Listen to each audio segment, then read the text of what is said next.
Hey, I'm Coty Sloan. I'm here with Jervis Fisher, the founder of Laugh Out Loud Ministry. We are down here in Punta Gorda, Belize, and we're just going to have a conversation today about life here in Belize. All right. And so we just wanted to produce a long-form interview that would allow you to get to know Jervis and Melissa and the team down here and the work that they're doing. So let me start out with, let's just get the overview scope of your time here, how long you guys have been here.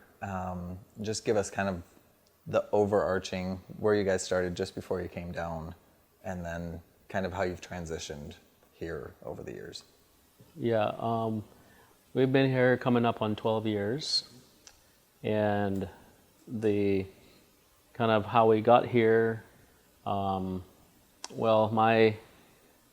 I was in Bible school and going into or kind of like early morning chapel time, and spiritually, being at the Bible college, my spiritual life has been just having a desire to dig deeper into the things of the Lord, and just challenging myself more on my what I desire to see God do in my life and things like that, to just wanting more, right? And now this is at Christ for the Nations, right? This is at Christ for the Nations. We actually in met Dallas. for the first time, so yeah. This is 12 years ago. 12 years ago. Yeah. And so on my walk over there to the IB where I had my early morning prayer, I asked God, I said, God, what is the number one tactics that the devil is doing right now, right? If he is saying, okay, how can we disrupt what's going on in the kingdom of God? Like, what is he doing? And that's when I heard children, right? That if you can get to something before it's rooted, before it's grown, you can disrupt that. And so I started getting visions of like the Dead Sea, and the creed against stunting the growth of the kingdom, right? Because that's like what the creed was the Hebrew people were growing too much, and so if they would kill the boys, the baby boys, that they can stunt the growth of things. And so I just started getting understanding that more, and as I went to chapel time and being in worship, just visions and understanding of kind of not just spiritual dreams, because I was kind of in and out of both. It was spiritual dream, and then just that reality of stunting the growth of something overtaking. And so it started to really evolve around dreams, right? What are the things that can stop our dreams? So I went into a phase of abortion and things like that. But it's a spiritual dreams where the calling of God, just God's words for you and things like that you hold into your stomach where your soul is. And then this attack that comes against the word or the calling of the Lord on your life. And show me that through abortion, that just the three things that qualifies you, right, to birth this thing and to take care, see these things come to fruition. And one of those things were your abilities, right? That was tested, your abilities. And then from there, your just finances and things that cause people to abort their babies. So it's what a spiritual abortion, And so I just start seeing this early growing things inside of your soul, dreams, children, all mixed in. It's spiritual dreams, and then I would see visions of the womb and the baby developing, and the young person, the parallel of the two, and all of that. So finally, just wrapped around, it was the children are being targeted, because if the devil can get them frustrated, kill them before they're born. If they get into that being born, then parents, the family unit, to get you to the calling, to get you to what you're designed to do, right, will cause you not to manifest the ideas and the plan that God has for your life. So for me, that's what I felt stirred upon, what the visions that God showed me. I said, raise my hand and say, here I am, Lord, send me.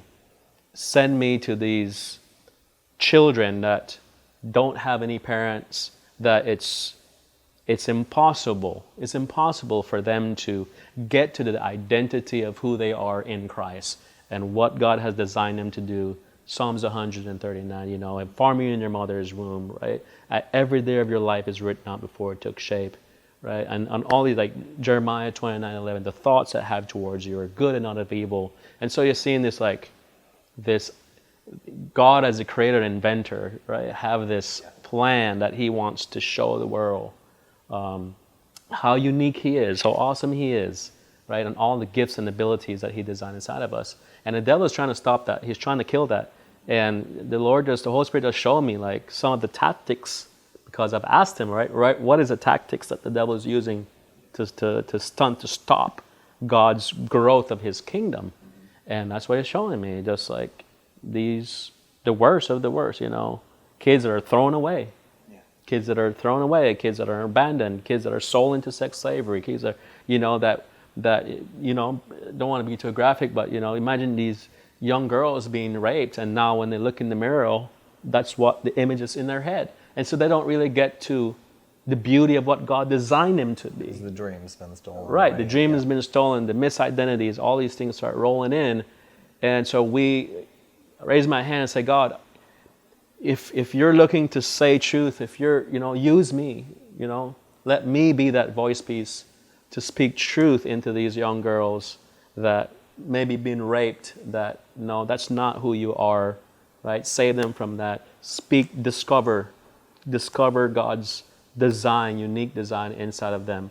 Develop them, then see them celebrate that in releasing them and launching them into that destiny. Yeah.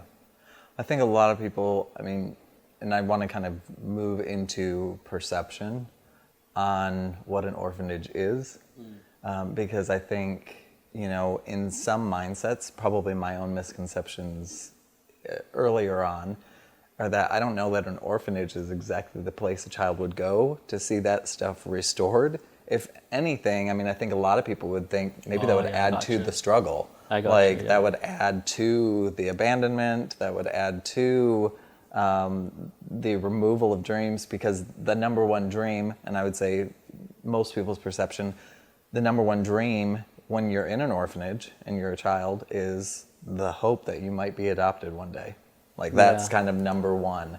And I think maybe this is a good piece to kind of bring in, like, how is it that all that groundwork that was laid in, hey, here's the tactics, here's how it's taken away, how did that shape your guys' approach moving forward? As soon as, like, boots on the ground, now you're building this thing, how did that rewire, or how have you guys reframed what an orphanage looks like to where it's actually able to restore these things and take away, you know, from this misplaced hope, misplaced identity? You know, how are you guys kind of approaching that to restore? I just felt like it's immediate. Like when kingdom meets you, right? You're gonna meet with kingdom immediately.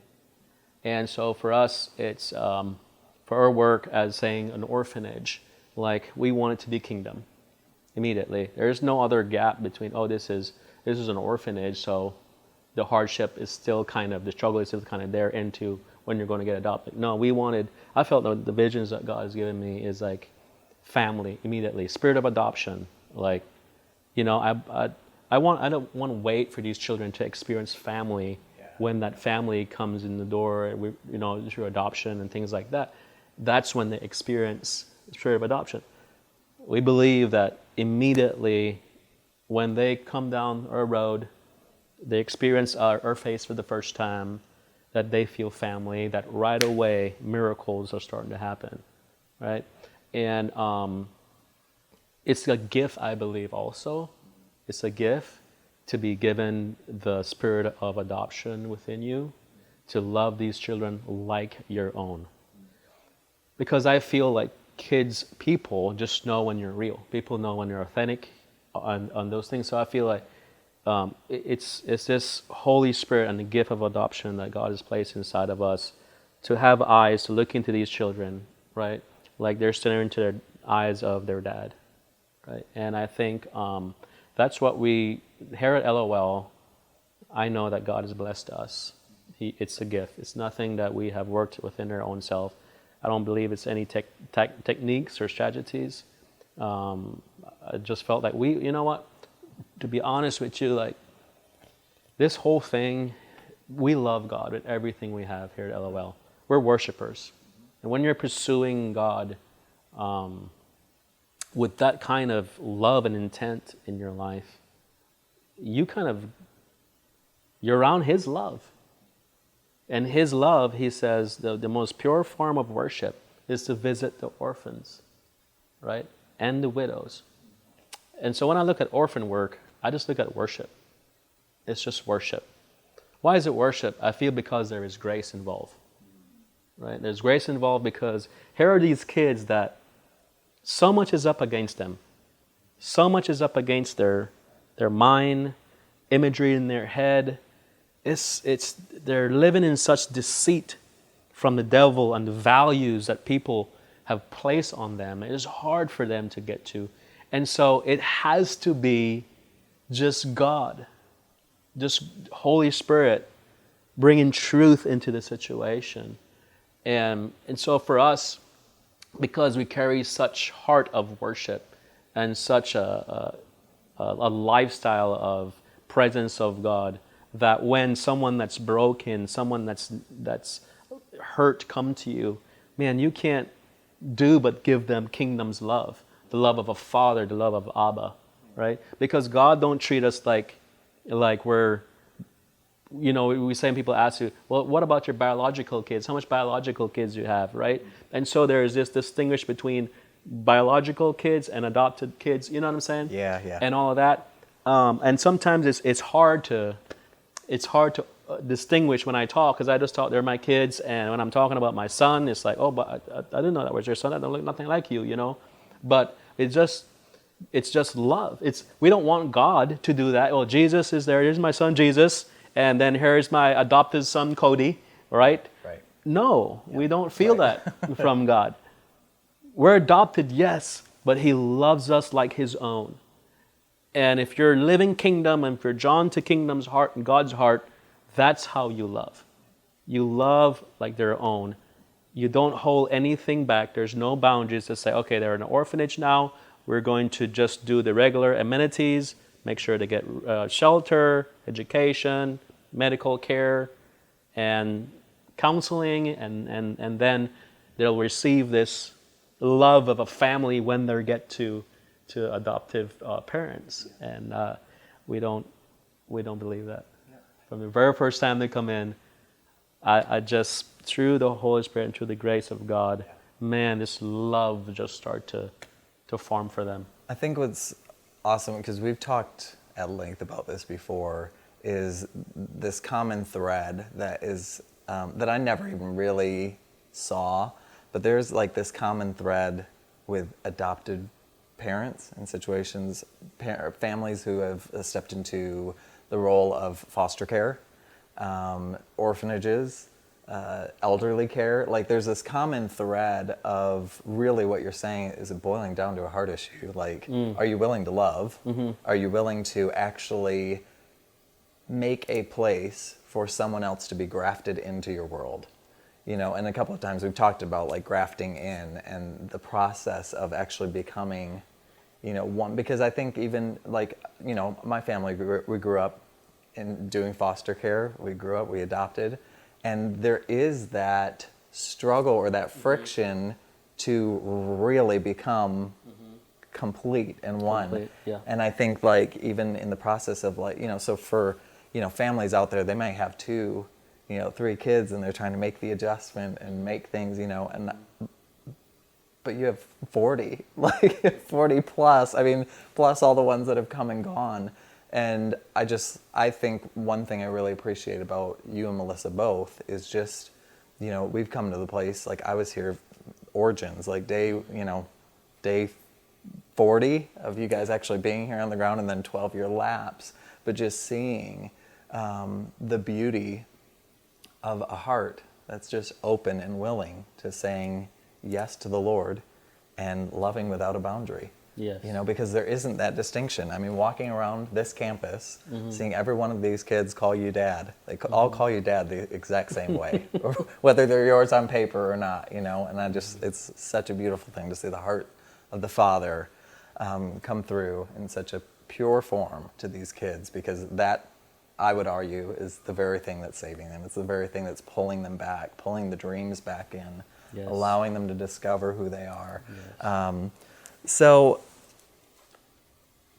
let's talk about like real struggle type stuff for a second, because I mean, you guys have been here 12 years.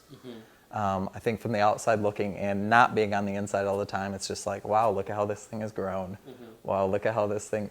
You guys didn't come down with like a treasure chest of $1 million and like, let's go. Tell me about some of like the early days here and some of the things, like maybe, I mean, a moment where you just doubted, like, is this thing really going to happen? Yeah. Well, I think it was like uniquely prune and manage faith to believe the things in which you see, feel, and dream. That I have to have it so I can give it. And so before we got kids and all that, this faith walk, you know, and convince that God's promises are true and that He's able to supply and provide beyond your abilities. I think we had to practice that. We'd practice that for 5 years before we open our doors and children start coming in. You know, even like, you know, the story, driving down with $120 in our pocket, full tank of gas, and driving to Belize to do this dream of having an orphanage, was a setup intently by God to have testimonies, like the ark of the testimonies, right? Or things that you've been through before, the staff, the sandals. And it says, take these things with you. And when your children ask you about these things, you can tell them. You can tell them how the Lord has provided, so they can believe when they start to get to their Jordans and things like that. And so financially, it's just been crazy. I mean, my story, you know, at the start part of my life, you know, not having an education and things like that, not even being able to know how to read the Bible. It's a struggle for me to read, struggle for me to write. And so a lot of my connection with God has been my affections and my emotions towards God, not necessarily studying about God, but just getting to have an affections towards God, all right? And so just starting out here, there was a lot of just prayer. We always had a prayer room. No matter where we are in Belize structurally, we always make sure we had a prayer room and a place to worship God. Which, for people watching, is exactly where we're sitting right now. Yeah, we're in a little house prayer room. And so I think the you know, seeing first when we got here, the rental house that we had set aside for us to when we drove here to be in, the house was sold. And no, it wasn't it. You know, so the high on day one was we're homeless. Yeah, the high on day one, homeless. You know, people. You know, I mean, for me to walk this journey by myself, maybe, you know what I mean? Right, not being married, not having young kids, and then people giving up, selling their house, giving everything away to follow us in this wild dream. I just felt really responsible for all these people. And then I really felt like an idiot, like, okay, yeah, my father-in-law was right, you know, I'm not thinking things through, and I'm not thinking about all the different things that could happen, you know. What about the hospitals, or what about schools for your kids, and all these things that we just left from Colorado and come down here with, and not knowing, you know, I was raised in the Belize City, but not down south here. So I knew no anybody, not good hospitals and things like that. So we had to start looking for a house. Well, my father-in-law is one that he's a good investor, and he's taught me stuff on his farm and things like that, and he just believes, you know, debt-free and just really being careful with your money. So he says, Jerv, I think, like what I'm trying to say to you, we just need to start building and believing God for the money and not rent stuff, you know. But we had nothing. We did not have any money to build, right? We had enough money for groceries and stuff like that now at this time, but not to start to buy land and to start to build. Right. But by faith, we just went, and we found some land. We drove around and started praying, God, where exactly do you want us? Start driving around, waiting for that feeling in your stomach, or waiting for your heart to start racing, just trying to feel the vibes, feel the Holy Spirit of where He wants us. So we felt it on this dirt road. Yep. We drove down this dirt road, and Melissa squeezed my hand, and I'm like, yep, I can feel it too. Let's get out. We walked around. We found out who the owner was for where we feel like. We couldn't even see the property line because the jungle was so thick at that time. Yep. But we just felt the area, and someone tells us, yeah, so-and-so owned that land. We went to find the so-and-so. And we came back, and he says, yeah, I can meet you tomorrow, show you walk the property line, show you the property. So we did that. So we're walking down this like really skinny road kind of thing through the jungle to look at the property. And my wife, I start hearing that my wife was in front of me, and the guy was leading my wife, and then it was me. And I'm hearing my wife negotiating about money, and I'm like, we don't have any money right now. She's like, would you take U.S. cash? And the guy's like, $60,000 for the property.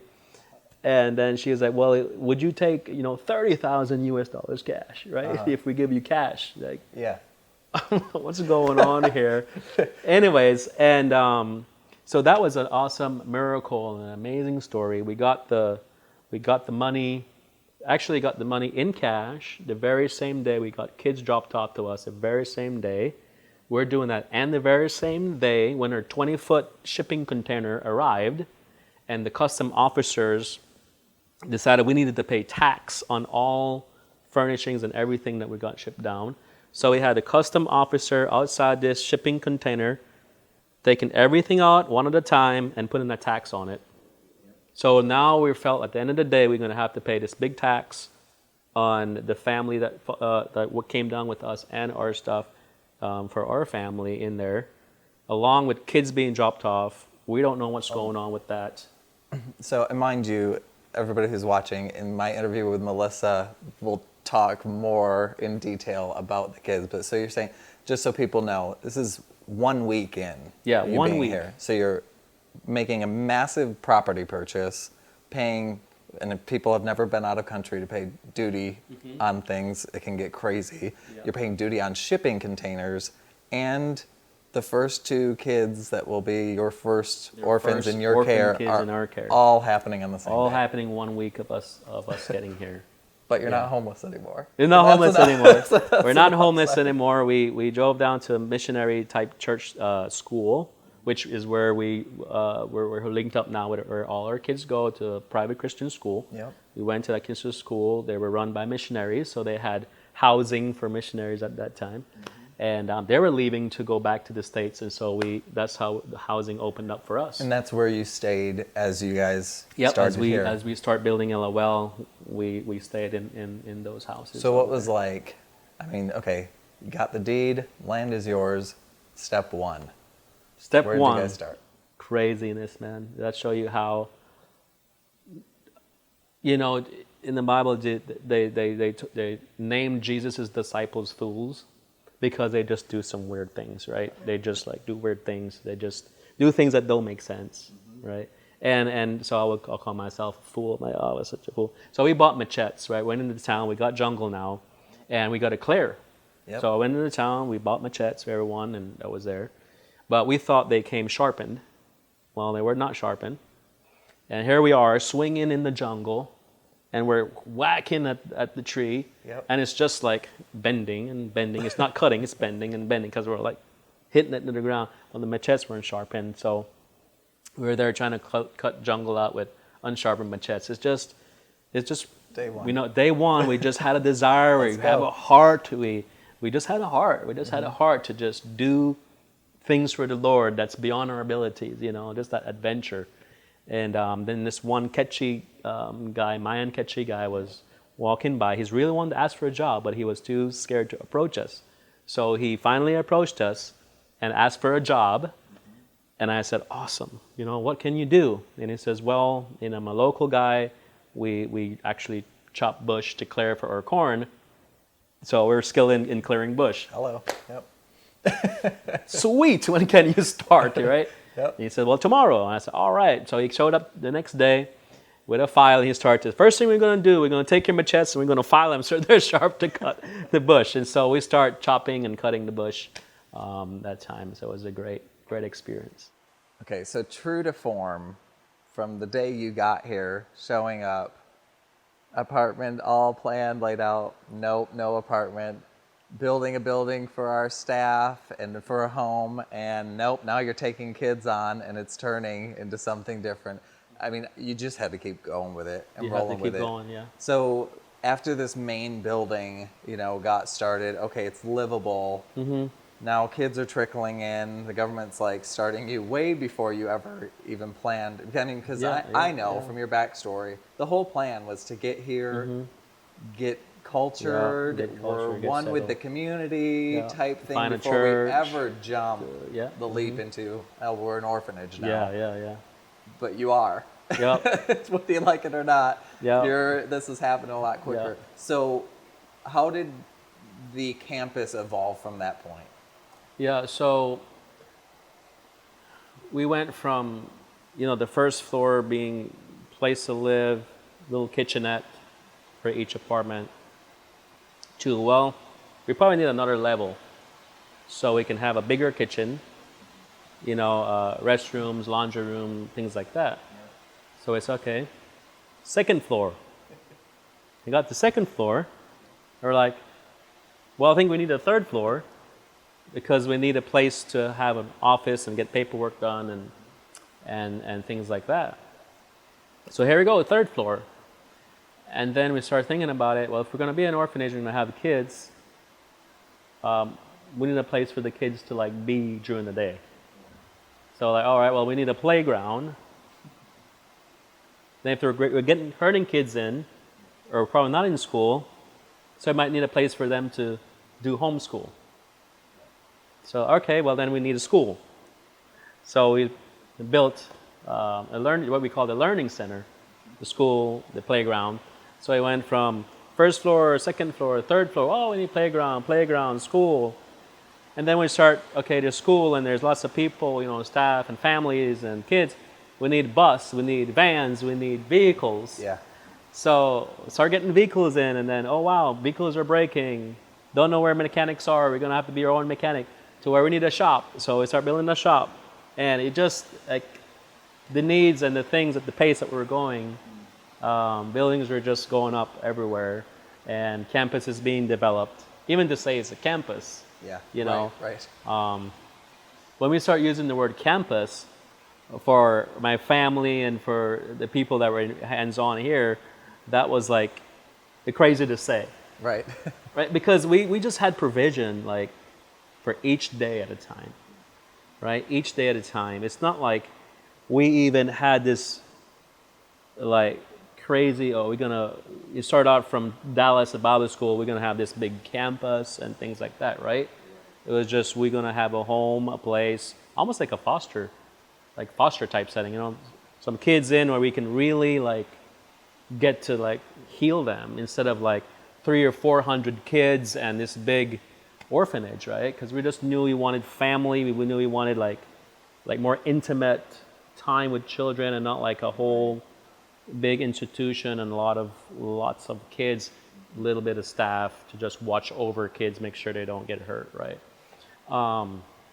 So to always be in this place where God is next level, beyond. He's always beyond what we can. I got this quote I wrote back then, was, as far as your eyes can see is still too close for God. Yeah. And that's what I continue to hear. I can see so far, and what I can see, as far as I can see, was really far for me. Yep. But to God, that would still, Gideon, that's still too many people. You still can say you're able to do this. Right? He wants to just go beyond our abilities. And I think, like I said earlier, it's intentional for God to put us in those situations, because one day we will have children in front of our faces that needs to believe in visions and dreams that are impossible, but it seems to happen because God provides an impossible situation that you could not even fathom with your mind, right? And that was kind of how we're seeing the structure and the campus just evolving, like beyond. I mean, there's things that we were doing, looking back at it, go, how the heck did we do that? Yeah. You know, and how did that happen? And you know, like, it's just amazing. It's amazing. So we have the learning center, 3-story building, a shop down there, and it's just going awesome. Yep. I just think even too, it seems as though like your journey from early days. I mean, so you leaving Belize the first time to go to Bible school, and your journey and the path that's been paved for you and Melissa is in essence, I mean, really laying the foundation for all these kids to have something to hang their hat on. Yes. Because everything they're seeing when they come here was not, yep, this is the dream. This is I mean, it was just day after day saying yes. Yes, we'll do this. Yes, we'll build this. Yes, we'll partner with your vision. God will partner with your dream. Yes, and then it would happen. Like, I mean, I think what's funny is I think so many people look for finding, and I think this is just in life for anybody, we always look to try to find the formula that God works by so that we can kind of like ride the coattails of it just being easier. A little bit easier, whether it's I found out how to get provision, or I found out how to obtain healing, or his favor, or his goodness, like as if it's some equation that we, in essence, kind of sort of figure out. So I think our journey and journeying with the Lord allows us to ride the waves with a little more grace. But like this campus is still being built just like it has been from day one. Yeah. Is just trusting, saying yes, saying yes, and riding every wave, you know, high and low, with provision and all the rest, staffing issues, you know, finding solutions to new problems. Because I know even up to a couple years back, you guys got to kind of this place or this wall of this isn't what we visioned as far as how the orphanage is set up. It was feeling almost like too institutionalized. And so you guys kind of maybe talk a little bit about the big turn 2 years ago, I mean, which is still happening, but the turning that started happening to get this to be more the dream that you guys envision. You know, that you're right, because we had momentum going towards, before we got the kids, there's a lot of momentum and structure and building. You know, and that was like our wow thing that God is doing, and we're grinding out, and so we're in this mind frame of just like continuing to, you know, seeing God's provision and building, and then kids start coming in. Yep. At that time, as we're continuing to build, like you're saying, we're continuing to develop the property with the needs that we got. You know, making do what we got. As kids are still here, but we're still building and developing to get to, like you're saying, what we feel or big vision is, you know. Right. We never thought we would get to within 10 years. I mean, that's just crazy. But so yeah, we had that momentum of building, and then with the kids all here and doing that, just realizing that, you know, with the staff that we have also at that time, of trying to bring proper care, the care that traumatized kids need, you know, psychologically, emotionally, the counsel, the wisdom that you need to handle traumatized kids.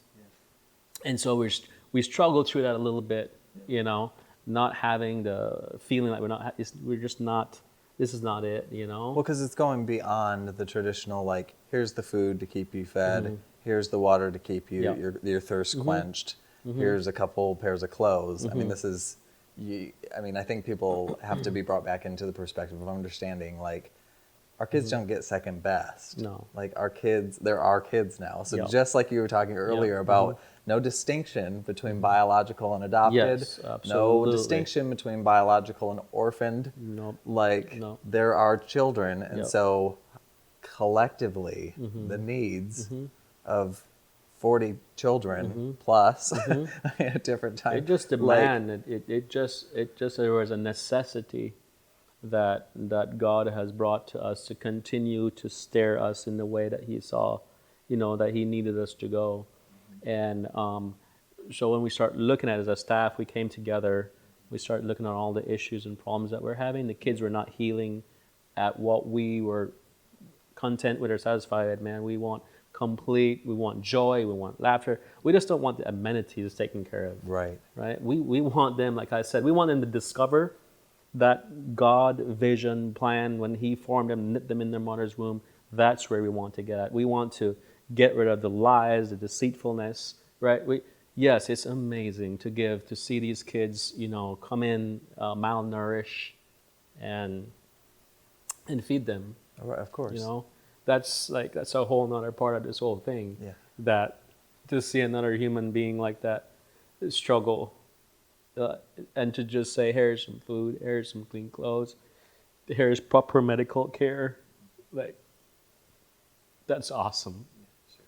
And even if God has said, Jervis, I want you to do that for me, that would be amazing. Yeah. But to see that it's beyond food, it's beyond toys, it's beyond shoes. Because when you start reaching into those people, those kids, like who you are in a person, a soul, who you are, like that's treasure, right? Who that person is a treasure.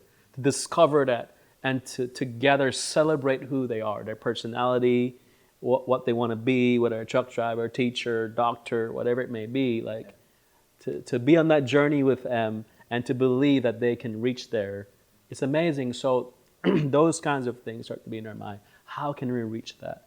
And so we're like, well, I feel like family, like we always felt family, like get them back into home, house, bed, their own like home and house, with parents observing and being there with them and help doing the dishes and the laundry and, homework in their living room or in their bedroom, like just the normal family upbringing structure. Rather than the institutional style bunk beds, like we just really believe that we have to start to change imagery in their head.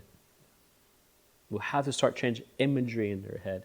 Because in Proverbs 27:3, I think it says, whatever a man thinks within himself, so he becomes. So whatever they start to think and see in that mirror when they go to brush their teeth, that's what they're going to become. So we strongly believe that we have to start to change what they're used to seeing in themselves and start to show them truth and the reason. So when they look in that mirror, provide the environment for them to believe that, right? Yeah. So we strongly believe that that's within the home structure of thing and not an institutional style. Yeah. So I know internally, massive adjustment as far as the staff is concerned. Your I'll say yours and Melissa's ask of people is about to change dramatically. And even for those who aren't yet here that will one day be a part of this, the ask is changing completely because all of a sudden it's not just looking after. Yeah, they're not going on shifts. Right. They're not going on shifts. Yeah, now it's changing. They're not, my shift is from 7 to 3 in the afternoon, and then I get my personal time from 3, and then my shift starts again at 7. And rotation, because that's what it was. Yeah. And then now you're asking them to be on full time, like you're being as parents, as you don't get any time off. You know what I'm saying? So for sure. Yeah, I mean the only time off is like going to work your 9 to 5. Yeah. And for the people I know, I mean you've got a nurse on staff, you've got teachers, like qualified teachers on staff. You've got, people doing all different sorts of jobs as their day job. Yes. And then now they're becoming parents. Yes. On their off hours. Yep. But structurally here, talk real quick about a few of the things you guys have started to build, some of the building project in the new wing, I'll call it the new wing, of the campus expansion that's kind of I'll say, grown with how you guys have grown philosophy-wise. Yeah. in your approach. Yeah. So we then purchased another 20 acres next to us to develop like a subdivision. So we have enough space to build 3-bedroom homes. So they're roughly about 21 to 2,400 square feet, three bedrooms, 2 bathrooms, homes. So we had desire to build 5 of those. And then also we start to realize as these kids are getting older that we need transitional homes, what we call, right? What we call them tiny homes. So we are extended into building tiny homes for the ones that are 18 to 22 years of age, so they can start to practice now more physical practice of independent living. Yep.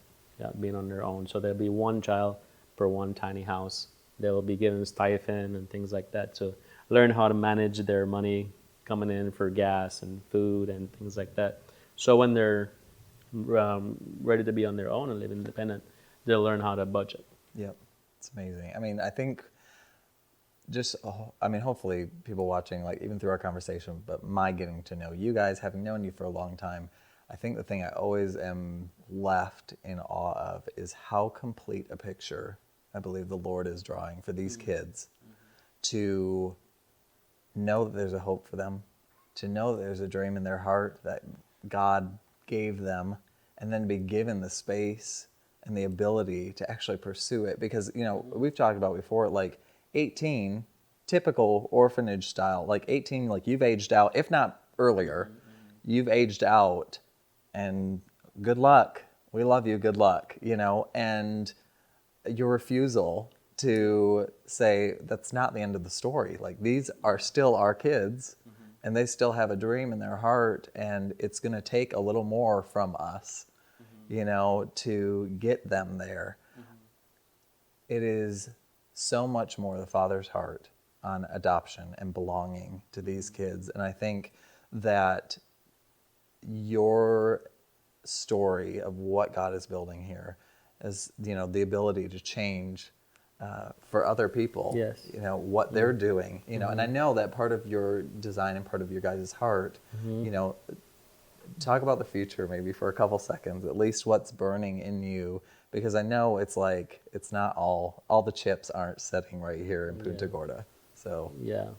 Well, we want to be able to, and one of the things, before I go into the future part, I wanted to make mention in there is, this, with family, mom and dad, like for me, the glory of the father is to see their children succeed.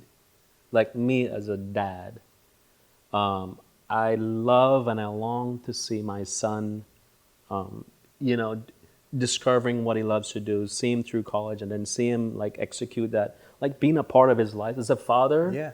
Like you discover that dream together, right? As a kid and a teenager, and then you kind of, continue to support, whether helping financially with college, the college, because it's expensive for college. And then, all those transitional time to your kid's life, like parents, like want to continue to be a part of their children's life. Like it's a joy for them. Weddings, we do weddings around here, and it's a joy and a pleasure and excitement, to walk these girls down the aisle. Like that's, and to have a party and to have a wedding, it's amazing, right? And so we're honored that LOL here, that it's not just 0 to 8 years of age and not just the kiddos in an orphanage, but it's being a part of a family, it's being engraved into a family, and all aspects of what that is a blast, and it's an honor. Now, it takes a lot of work and a lot of resources to do something like that for 40 plus kids and the ones that have been transitioned out that we still need to be a part of their life for. But it really is a pleasure to be able to love your kids like that and to provide that sense of that spirit of adoption, and belonging, right? And belonging. That's our first and foremost belonging. Because we believe in this phrase, you belong and then you become, not you become and then you belong, right? So I think for orphans or disadvantaged children, even to be in an environment like an orphanage, you wonder what happened. Why did my parents want me? I wasn't smart enough. I wasn't beautiful enough. Or whatever. So they feel like maybe if they would have become this smart person or become these things, then they're going to belong, right? But for us here, it's you belong here, and we want to enjoy you. We want to discover you, and then in loving you and discovering about how awesome you are, you become something great. We want to be with you, cheer you on doing that, but you don't have to become something to belong here. Yeah. Right? So that, I just wanted to say that. And so in the future then, we want to take this home, family kind of technique to the other orphanages around in the nation, and hopefully to show them the love and the care that we're offering here, and the successes and the stories and the testimonies. So that's in our forefront for our nation, to help to bring support and techniques to them that would help them provide the best care that they can for our countries.